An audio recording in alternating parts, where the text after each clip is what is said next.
Bismillahirrahmanirrahim. Assalamualaikum warahmatullahi wabarakatuh.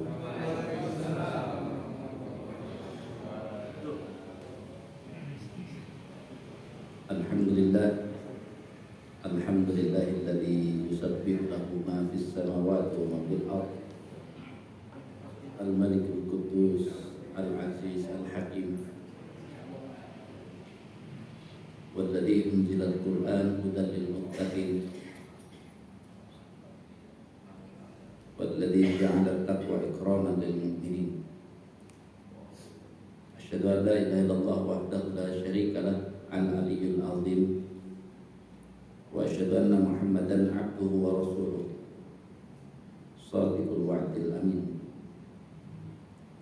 Allahumma shalli wa sallim ala Muhammadin wa ala alihi wa sahbihi ajma'in. Amma ba'du. Qala ta'ala ya ayyuhalladzina amanu taqullaha haqqa tuqatih wa la tamutunna illa wa antum muslimun. Jemaah sekalian rahimakumullah, pertama tentu kita bersyukur pada Allah Subhanahu wa taala atas nikmat yang Allah berikan kepada kita sehingga kita bisa melaksanakan sholat berjamaah. Salawat dan salam dan tercurah pada Nabi kita Nabi Muhammad SAW yang harus terus kita gali, karena salah satu tugas kita yang diperintahkan oleh Allah adalah menjadikan beliau sebagai suri tauladan. Jemaah sekalian, kita masuk di ayat 219. A'udzu billahi minasyaitonir rajim. Yas'alunaka, mereka bertanya kepada engkau wahai Muhammad, anil khamri wal maisir, tentang khamr, minuman yang memabukkan, wal maisir, dan judi. Kul, katakanlah, fi'ima, pada keduanya, ismun kabirun, ada dosa besar, wa manafi'u linnas, dan juga manfaat-manfaat. Artinya di dalamnya ada manfaat-manfaat bagi manusia, linnasi, bagi manusia. Wa, tetapi ismuhuma, dosa dari minuman yang memabukkan dan judi itu akbar, lebih besar, min, dari naf'ihima, manfaat dari keduanya. Wa yas'alunaka, dan mereka juga bertanya kepada engkau, mada, apa, yunfikuna, yang harus mereka infakkan. Kul, katakanlah, al-afwa. Al-afwa itu adalah yang sisa. Kadzalika, demikian, yubayyinu, menjelaskan. Siapa yang menjelaskan? Allah lakum, li, kepadakum kalian, al-ayati, ayat-ayat yang sudah disebutkan tadi karena menggunakan alif lam. La'allakum, la'alla, supaya kum, kalian, tatafakkarun, kalian berpikir, fi, di, ataupun tentang dunia, tentang dunia, wal akhirah, ataupun tentang akhirat. Wa yas'alunaka, dan mereka juga bertanya kepada engkau, anil yatama, tentang anak-anak yatim. Kul, katakanlah, islahun, engkau melakukan perbaikan, lahum, li, bagi hum, mereka, khairun, itu lebih baik. Wa, dan in, jika, tuhol itu kalian mencampur, maksudnya membawa anak yatim itu bersama-sama, hum, kalian bercampur bersama mereka, artinya dibawa ke rumah. Fa ikhwanukum, maka mereka semua adalah saudara bagi kalian. Wallahu, dan Allah, ya'lamu, dia mengetahui, al-mufsidan, siapa yang melakukan hal tersebut untuk melakukan kerusakan. Min, dari al-muslih, dan Allah juga tahu siapa yang melakukan itu benar-benar untuk melakukan perbaikan. Wa dan lau sekiranya sya'a dia menghendaki siapa Allahu Allah la benar-benar a'natakum akan menolong kalian. Innallaha sesungguhnya kalian azizun ya, maha perkasa, hakimun maha bijaksana. Jemaah sekalian, pada kesempatan malam hari ini kita jelas ya di dalam proses ini kan berkenaan dengan hukum. Yang pertama, hukum itu pertama harus dipahami menggunakan akal kita, karena dia berupa hukum akal terlebih dahulu. Namun kalau kita melihat setelah hukum itu dipahami, sebenarnya faktor apa bagi seseorang agar bisa patuh terhadap hukum tersebut. Karena yang utama itu kan bukan mengerti hukumnya, tapi mematuhi hukumnya. Maka tentu untuk mematuhi hukum itu kita harus belajar bagaimana sahabat Nabi itu patuh terhadap hukum.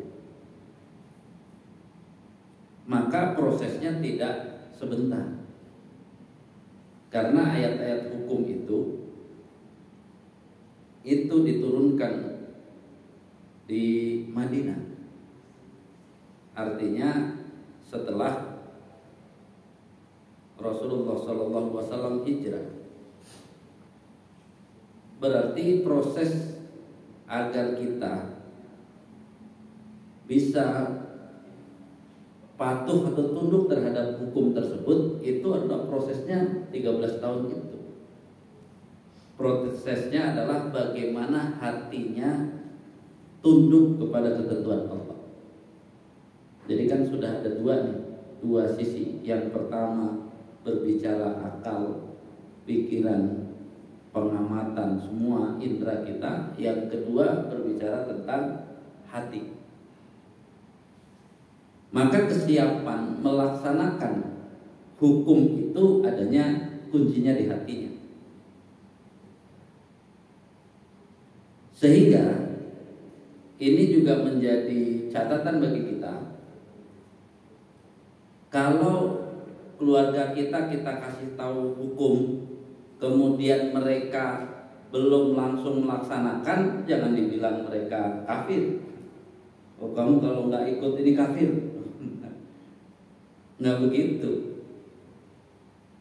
Karena apa? Ya dia kan baru tahu. Ketika baru tahu, maka toleransi kita anggap mereka baru tahu dan belum bisa ataupun belum sanggup melaksanakan. Jadi kalau dia dikasih tahu begini-begini terus nggak melawan dan nggak menolak, itu tidak bisa disebut kafir. Belum sanggup saja. Yang harus berhati-hati itu beritahu, kamu kalau belum bisa melakukan nggak ada masalah. Belum sanggup melakukan tidak ada masalah. Yang bermasalah itu kalau arti kafir itu apa? Berusaha menolak gitu ya. Wah, apaan kayak gitu. Nah, itu baru masalah kan gitu ya. Jadi kalau ketentuan Allahnya ada, ketentuan dari hadis juga ada disampaikan, dia ya mengangguk tapi belum bisa melaksanakan, kita tidak bisa mengatakan orang itu kafir, nggak bisa. Karena kafir artinya melawan, menentang. Maka kalau dia menolak, ya artinya menolak kafir. Kalau dia menolak dengan mengatakan apaan pakai kayak gitu-gitu, nah, baru itu ada bibit kekafirannya. yang akan celaka masuk neraka kekal di dalamnya apa? Sudah menolak, mendingan pakai ini aja, ini lebih bagus. Itu yang disebut wakadzabu. Jadi sudah kafaru, setelah itu apa? Kadzabu. Ya sudah, ulaika ashabun nar hum fiha khalidun. Artinya kalau kita tahu ketentuan Islam dan kita masih berat, ya udah diam aja. Belum sanggup ya Allah. Jadi jangan apa? Ngelesnya itu apalagi cara ngeles berikutnya misalnya. Ini orang disuruh, keluarga kita disuruh pakai kerudung. Dia bukannya diam aja gitu ya, karena kan disuruh nih kan itu ya. Disuruh ya, dia belum pakai kerudung, disuruh dia diam aja, itu masih aman, Pak. Yang bermasalah tuh kalau dia bilang apa? Apaan? Banyak yang pakai kerudung kelakuannya begini begitu. Nah itu udah ngeles, kemudian apa? Seolah-olah menyatakan dia melakukan itu lebih baik daripada yang memakai kerudung. Itu bisa double kena, bisa kafaru dan kadzabu. Jadi kita mulai sekarang ya bersabar, gitu ya, bersabar. Karena kita, sahabat Nabi itu kalau hukum disampaikan langsung taat. Ya iya, tapi latihannya udah 13 tahun. Jangan kita baru juga baru ngaji terus ini sampaikan ke rumah, serumah akan ikut semuanya, itu nggak mungkin. Kapan mereka ngajinya? Jadi saat pertama kali disampaikan itu informasi. Yang perlu kita bimbing mereka, kalian belum bisa melakukan saat ini tidak ada masalah, tapi jangan pernah mencoba untuk menolak, apalagi ya membuat tandingan seolah-olah apa? Ya berarti mendustakan. Sudah menolak, mendustakan. Jadi ini yang harus menjadi ukuran bahwa proses itu ditunjukkan ya. Dalam tafsir Ibnu Katsir ini kan proses ini ayat pertama ya, warning terhadap Homer gitu ya, adalah surat Al-Baqarah ayat 219 ini. Sekaligus menjadi informasi bagi kita. Haram itu jangan kita bilang bahwa yang haram itu gak ada manfaatnya. Itu udah jelas. Kalau mau dibilang manfaat ya semua hal ada manfaatnya. Ini contohnya judi, Homer itu ada manfaatnya nggak? Ada. Kan dijelaskan. Ada dosa dan ada manfaat. Dosanya lebih besar daripada manfaatnya. Maka kan orang suka bangga nih, saya ini soalnya kenapa kamu begitu, ini bermanfaat. Itu udah masalah. Padahal bicara prolog manfaat tidak manfaat itu belum ketok palu di sini tentang Homer. Jadi baru informasi, dalam Homer judi ada dosa dan ada manfaat ya, walaupun dosanya itu lebih besar daripada manfaatnya. Setelah selang beberapa waktu nanti turun surat An-Nisa ya, ayat 43 ya. Yang ya ayyuhalladzina amanu ya, la taqrabus sholata wa antum sukara gitu ya. Jangan kalian dekati sholat sedangkan kalian dalam keadaan mabuk. Baru nanti ditutup dengan surat Al-Maidah ayat 90 ya. Ayat Roma Irama. Dulu yang sering baca itu Roma Irama ya. Innamal khamru ya ayyuhalladzina amanu innamal khamru wal maisiru wal ansabu wal azlamu rijsum min amalis syaitan. Fajtanibuh. Nah, itu proses yang menunjukkan apa? Bahwa untuk mengajak orang mentaati hukum itu ya memang butuh proses. butuh proses. Kalau yang tidak butuh proses tetap bagus, saya langsung aja, itu bagus. Tapi kalau ada yang berproses, ya jangan direndahkan. Yang ada terus dimotivasi, terus diberikan, ya tadi ya, diberikan terus segala sesuatu yang mendukung agar dia mau melaksanakan ketentuan-ketentuan Allah tersebut. Nah, jemaah sekalian rahimakumullah, kemudian setelah itu ayat ini juga berbicara tentang wa yas'alunaka madza yunfiqun qulil afwa. Infak. Nah, yang akan saya jelaskan, kita ini kadang-kadang suka ketukar-tukar. Dalam melaksanakan ketentuan Allah itu kan ada dua yang akan kita gunakan melihat poin tadi. Yang pertama yang berhubungan dengan akal dan juga pengamatan. Yang kedua yang berhubungan dengan hati. Jadi ada akal, ada hati. Pertanyaannya, kapan kita menggunakan akalnya dan kapan kita menggunakan hatinya? Tadi ya, kapan kita menggunakan akal, lalu kapan menggunakan hati? Saat memahami, mengumpulkan informasi itu menggunakan akal. Tapi kalau sudah ketentuan Allah, eksekusi itu harus pakai hati. Kasus infak, berarti kapan pakai akal infak itu? Sebelum mengeluarkan silakan pakai akal, dihitung kebutuhan apa ini silakan dihitung. Makanya di sini disebut apa? Mana yang kamu anggap lebih itu kamu bisa infakkan. Jadi proses mengeluarkannya, sebelum mengeluarkan silakan boleh berpikir. Tapi pas mengeluarkannya berpikir atau menggunakan hati? Pas mengeluarkannya kan sudah ibadah namanya. Ibadah itu berpikir pakai akal atau menggunakan hati? Menggunakan hati. Selama ini ada oknum ustadz yang ngajak infak itu kebalik. Kebaliknya apa? Infaknya suruh gak usah mikir. Kan kebalik Pak. Loh, itu terbalik. Kenapa orang ya udah nggak usah pikir-pikir gitu ya? Harusnya ketika ustadznya begitu pas keluar langsung DKM-nya nyetop sana, terus lewat supirnya mana supir? Gitu. Supirnya suruh turun, mana kunci mobilnya sama STNK sama. Kenapa?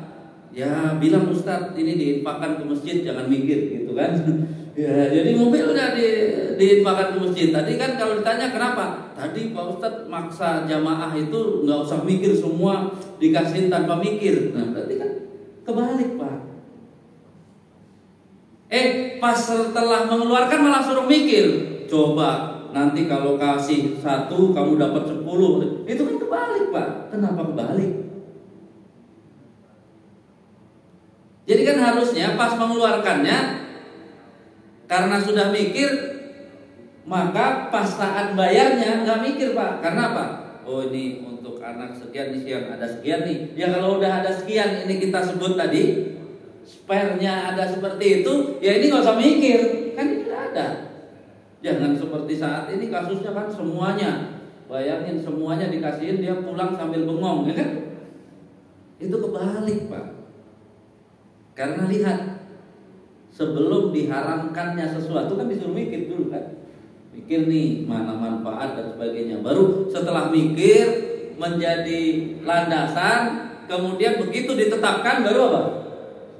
Udah nggak boleh mikir. Udah ditetapkan. Jadi ya saat masjid mengedarkan sesuatu, nah silakan mikir. Tapi kalau sudah dikeluarkan jangan apa? Jangan dipikirin karena infak. Maka infak itu kan artinya apa berarti Pak? Saat keluar kan apa? ya Allah terimalah infak saya. Udah kepada Allah. Masalah nanti Allah mau ganti 10 sekian kan bukan, nggak boleh dipikirin. Kalau dipikirin stres. Nah, itu kebalik Pak manajemennya selama ini. Saat mengeluarkan nggak boleh mikir gitu ya. Begitu nanti bayangkan saja nanti kalau sudah kamu infakkan, gimana kalau Allah ganti 10 kali lipat? Konyol Pak. Pertanyaannya kalau Allah ngasih konfirmasi, kamu saya ganti ya 1000 kali lipat, tapi nanti di akhirat. Ya berarti kan apa? Mau dia nunggu di sini nggak dikasih. Jadi ini selama ini memandang sebuah ibadah itu kita kebalik-balik. Karena saat beribadah kira-kira sudah saatnya pakai hati atau pakai pikiran? Harusnya saatnya sudah pakai hati. Contoh, kan ke masjid ini, ya, saya ulang lagi tuh yang sebelumnya. Ke masjid ini, kalau kita menggunakan pemahaman kawan kita yang bandel dulu, gitu ya, itu kan pas kita ke masjid dia bilang, mau kemana? Masjid. Titip salam ya, kan gitu ya. Jadi jangan makna yang jeleknya, makna yang baiknya apa kira-kira? Kawan kita yang belum ke masjid terus titip salam, makna baiknya apa?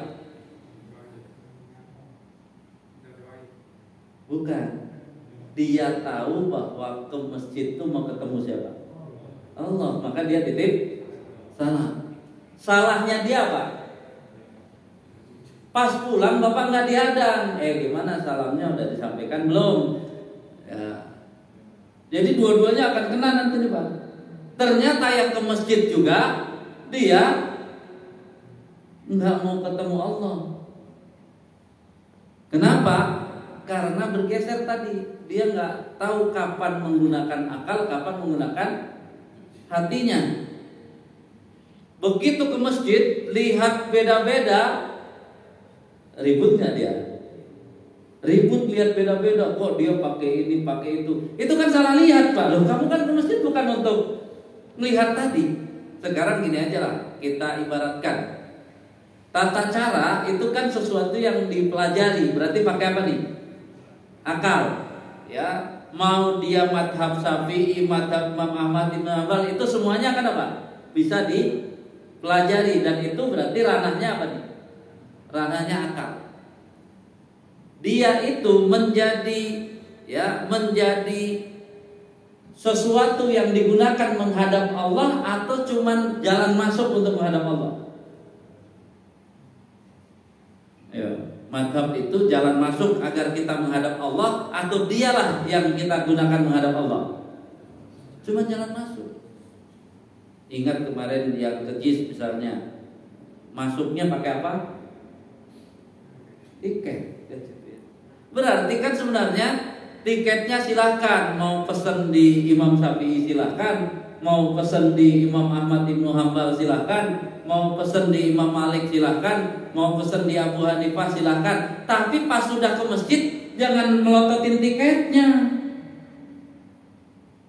Atau kalau kita kaitkan dengan sebuah pertandingan, kalau sudah masuk ke sana melototin tiket atau melihat pertandingan. Nah, kasusnya kita ini sudah sampai ke tempat harusnya bertemu Allah, malah liatin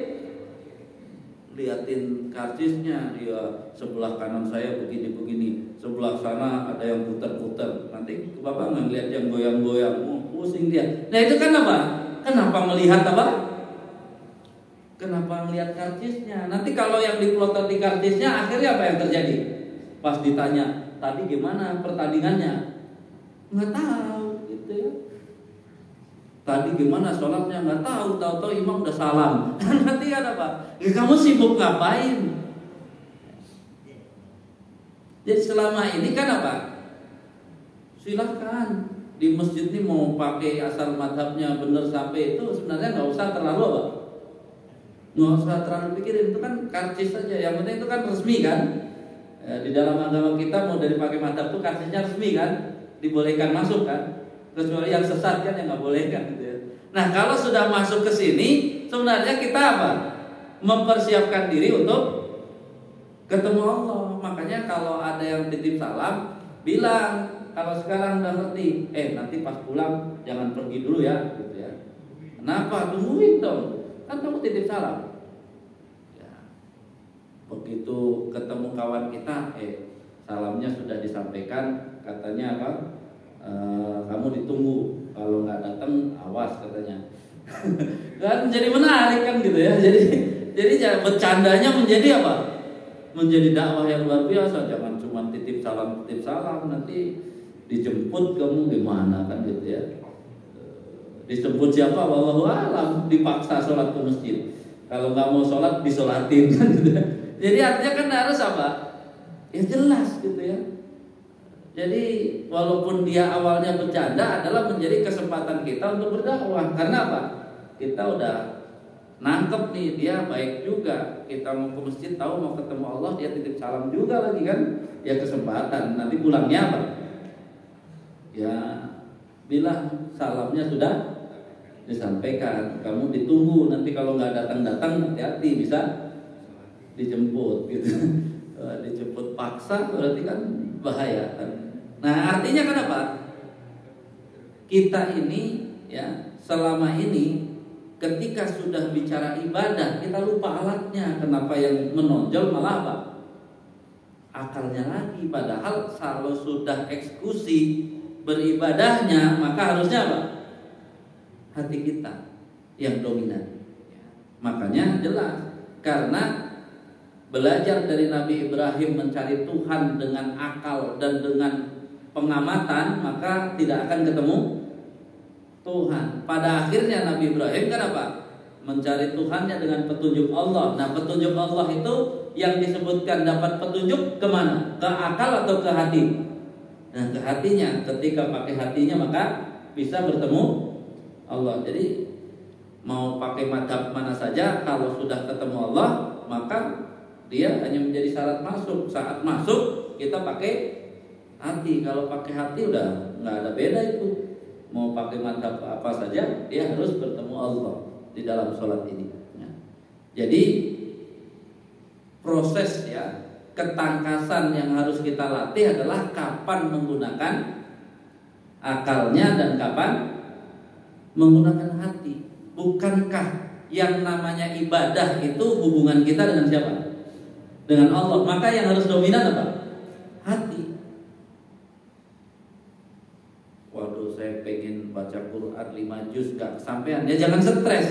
Karena mau 5 juz itu rencana akal. Tapi kalau sudah baca nggak boleh pakai akal, bisa stres nanti. Udah tahu matanya sampai merah pedes dipaksa, kan jadi nggak menyenangkan. Apa faktornya kalau tidak menyenangkan? Ya, apa akibatnya? Apa akibatnya kalau ibadah itu tidak menyenangkan?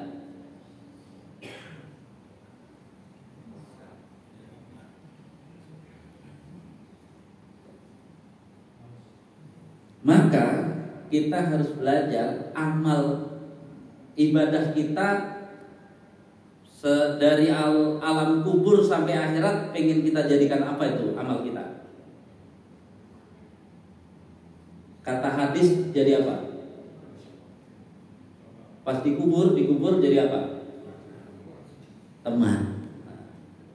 Kalau tidak menyenangkan, temannya kira-kira teman akrab atau teman biasa? Bahkan nyebelin mungkin. Yang disebut akrab, kenapa kita bisa akrab? Kalau menyenangkan. Jadi kenapa kalau makan itu paling banyak 4 kali itu yang masih muda. Ya, kemudian agak jaga badan biar nggak terlalu jadi 3 kali. Nah begitu umurnya nambah lagi makannya 2 kali, ya 2 kali.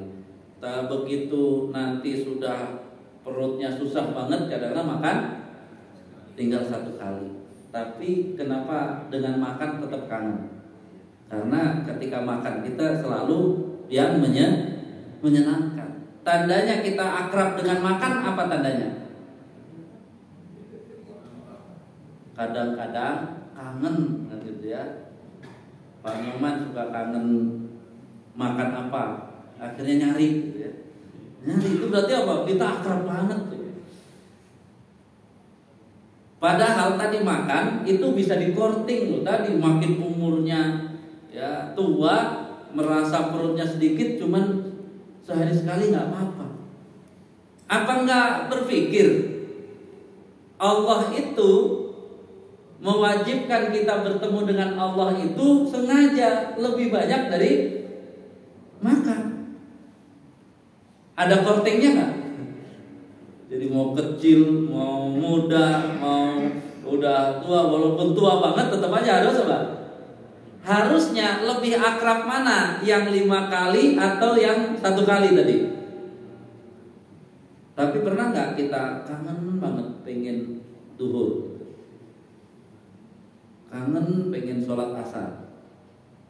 Kalau nggak ada berarti kita sudah akrab belum? Ketika kita cek lagi kenapa belum akrab, berarti saat ketemu kita tidak pernah menyenangkan. Berarti kan sekarang ada PR bagi kita. Kan gini, kalau ketemulah, tapi ketemu terus tiap hari, tapi wajahnya cemberut. Kira-kira ketemu tiap hari sama-sama cemberut, makin nyebelin atau makin akrab? Makin nyebelin.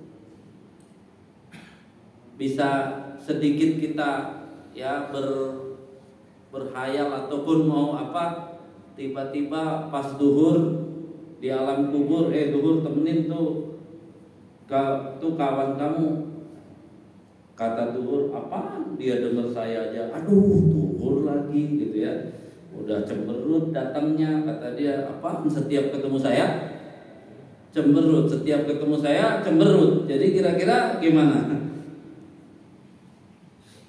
Maka mulai sekarang prosesnya itu dari rumah kita harus bilang ini harus menyenangkan. Bagaimana memproses awal menyenangkan itu? Berarti begitu mau berangkat atau sampai pintu sini, terima kasih ya Allah, Engkau tolong saya hari ini untuk bisa beribadah.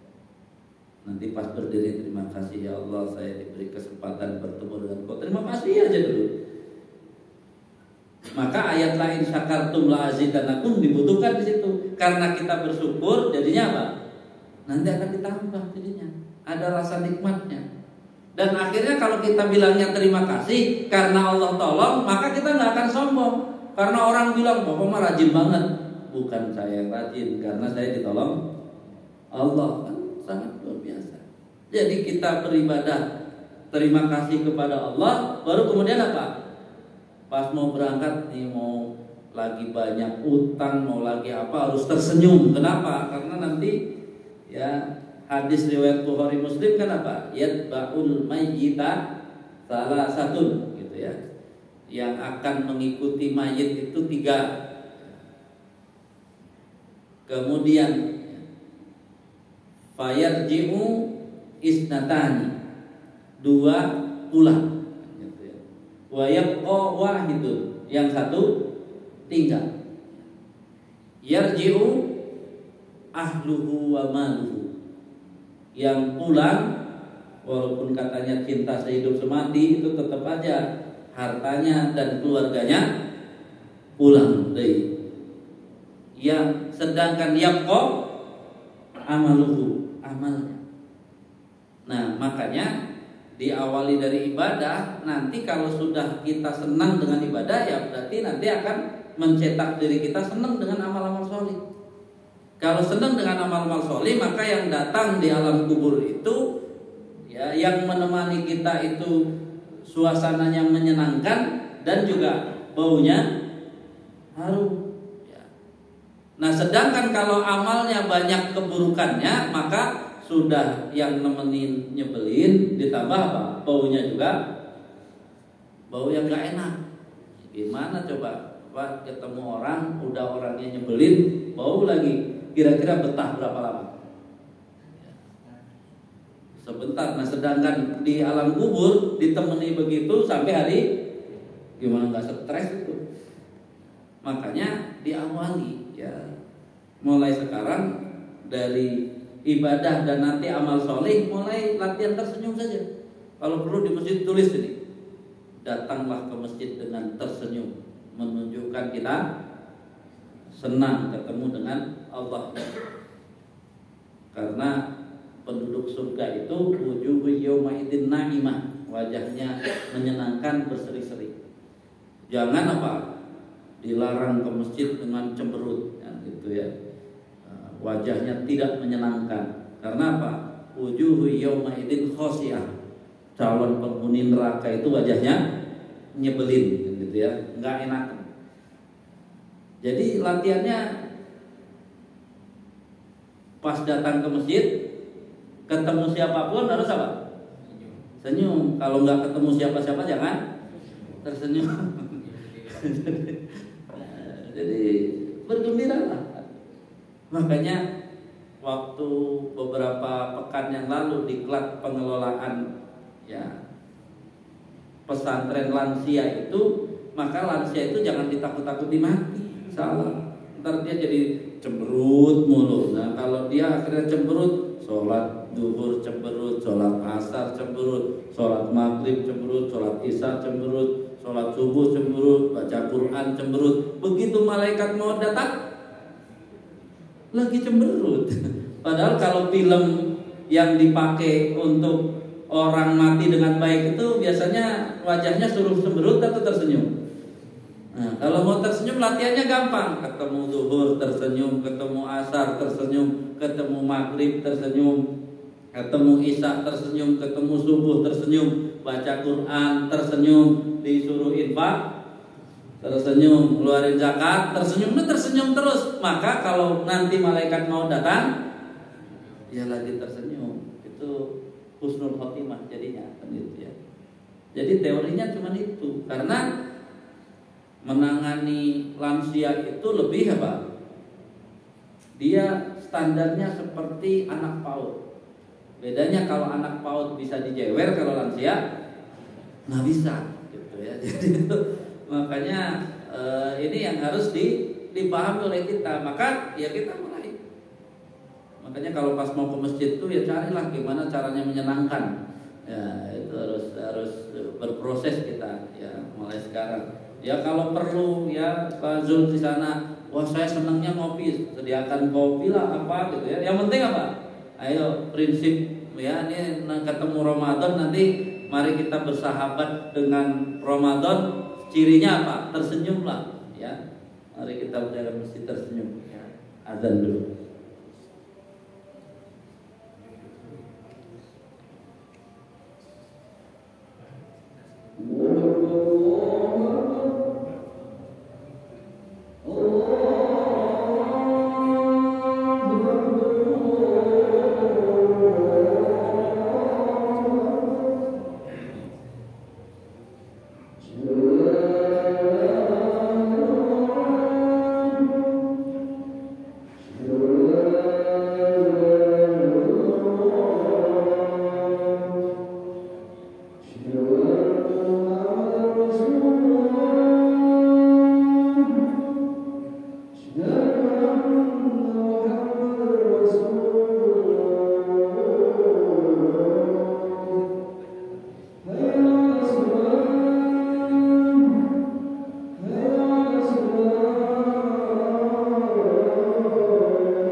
Ya, jamaah sekalian, maka kita sudah paham sekarang infak yang besar itu butuh proses. Karena kalau kita lihat sahabat yang infaknya seluruh harta itu Abu Bakar, itu setelah imannya ya memang Abu Bakar itu as-Siddiq.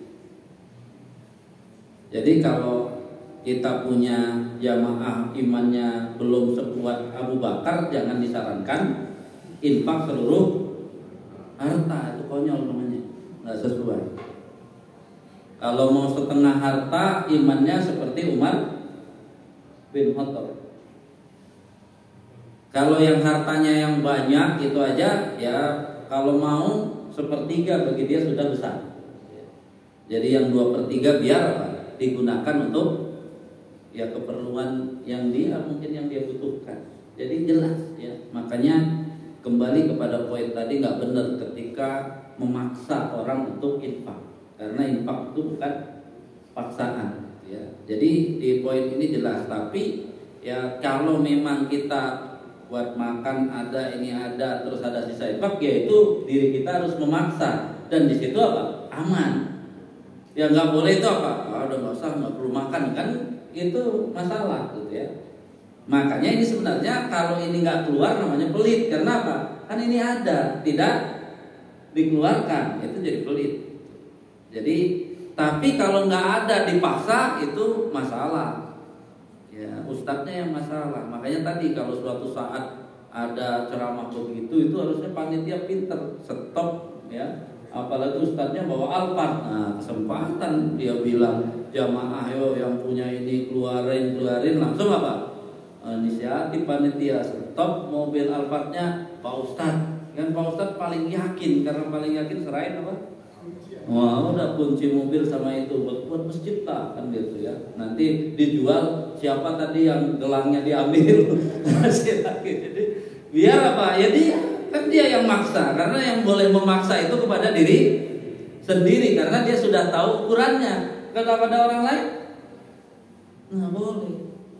Masa nanti akhirnya, Ustadz ini yang isi, kalau gitu jangan bawa apa? Gelang, jangan bawa cincin. Ini udah gak bener kan gitu ya. Jadi tadi itu kebalik ya. Karena apa? Dia melakukan amal langsung disuruh apa? Hati. Padahal pas mau mengeluarkan harusnya apa? Akal dulu. Nah pas sudah diserahkan, udah jangan dibicarakan nanti kamu akan diganti. Nggak usah. Karena apa? Udah diserahkan, udah terserah Allah. Yang penting pas mengeluarkannya tadi, kalau imannya kayak Abu Bakar silahkan, semuanya mau diserahkan, nggak ada masalah. Kalau imannya seperti Umar silahkan, gitu ya. Tapi kalau kita imannya masih iman ya jamaah di Yasmin, ya kita apa? Ulil afwa udah besar lah. Mana yang kira-kira makan sudah ada, ya sudah saya mau infak, itu sudah nggak ada masalah. Jadi yang penting kita bisa menempatkan tadi. Kenapa? Yang tadi yang saya salah, walau sya'allahu la'anatakum. Karena Allah saja kan menunjukkan lau itu tidak akan Allah lakukan. Kalau Allah menghendaki, Allah akan menyulitkan kalian. Allah aja berarti tidak menyulitkan. Kenapa kita menyulitkan? Jadi bagi kita dipermudah nggak boleh, tapi jangan juga dipersulit, gitu ya. Artinya mulai sekarang kalau kita menghadapi sesuatu itu sulit, bisa jadi kebalik tadi Pak. Ini saatnya pakai hati atau saatnya pakai akal. Kita sudah kebalik-balik tadi tuh.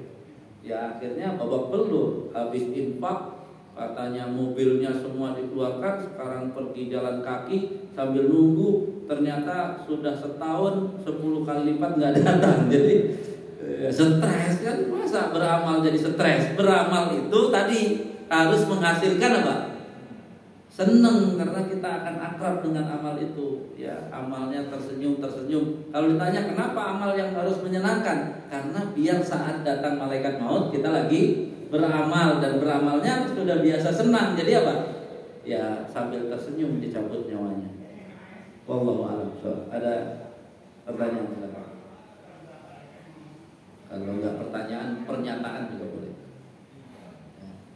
Jadi ya kita benar-benar ya agama kita ini dua itu ya tidak akal saja dan juga tidak hati saja. Dia harus dua-duanya benar-benar kita gunakan yang tepat sehingga apa? Agama ini menjadi apa? Tadi kita gembira, kita seneng, kita semangat gitu ya. Nggak boleh apa?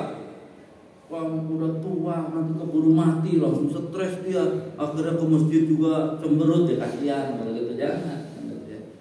Wah saya gimana nanti, udah ayo kita ke masjid dengan gembira gitu ya, sholat dengan gembira, baca Quran dengan gembira. Saya bisanya nggak apa-apa dulu, udah pokoknya nggak apa-apa aja dulu sampai dia apa?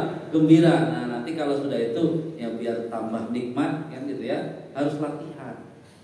Gampang aja tuh para aktivis apa tenis meja ya, kalau main tenis mejanya nggak berlatih ya nggak menarik, karena apa? Jelek terus ya. Biar menarik kan harus apa? Makin bagus ya. Sama baca Quran juga, kalau mau makin asik berarti apa? Harus apa? Makin bagus. Kalau nggak bagus ya akhirnya apa? Males lah. Kenapa? Salah mulu. Karena apa? Ya nggak berkembang. Jadi sama, sholat juga gitu. Kalau mau biar menarik apa? Bertambah lagi, berkembang. Jadi kita pelan-pelan, tapi diawali dari apa? Suruh senang dulu, jangan cemberut ya. Jadi karena yang cemberut itu calon-calon ya. Bercandanya begitu. Surat Al-Ghasyiyah yang cemberut, nunduk, lemes, lesu itu adalah para calon penghuni neraka. Sedangkan para calon penghuni surga itu disuruh apa? Senyum gitu ya, gembira, seneng, itu cara calon penghuni surga. Kita latihan dulu lah gitu ya, sebelum masuk surga latihan apa? Gembira dulu, gembira dalam beribadah kepada Allah. Jadi candain aja kalau masuk ke masjid sambil cemberut gitu, itu candain aja. Ada kemarin pagi itu bercanda, tapi kakeknya jawabnya pintar. Kayak kenapa cemberut? Enak aja, ini udah kendor aja. Jadi bukannya cemberut karena udah kendor, jadi senyumnya agak berat gitu ya. Jadi bercandaan. Jadi yang penting apa? Masuk ke masjid di sini harus apa? Tadi bergembira, yang harus tersenyum, harus itu yang menyenangkan. Demikian, mudah-mudahan Allah Subhanahu wa taala selalu ya memberikan kita tadi kesempatan yang luar biasa, karena seluruh amal itu akan menemani kita, dan kalau senang pasti kita akrab. Hadanallahu wa iyyakum ajmain. Kurang lebihnya mohon maaf. Assalamualaikum warahmatullahi wabarakatuh.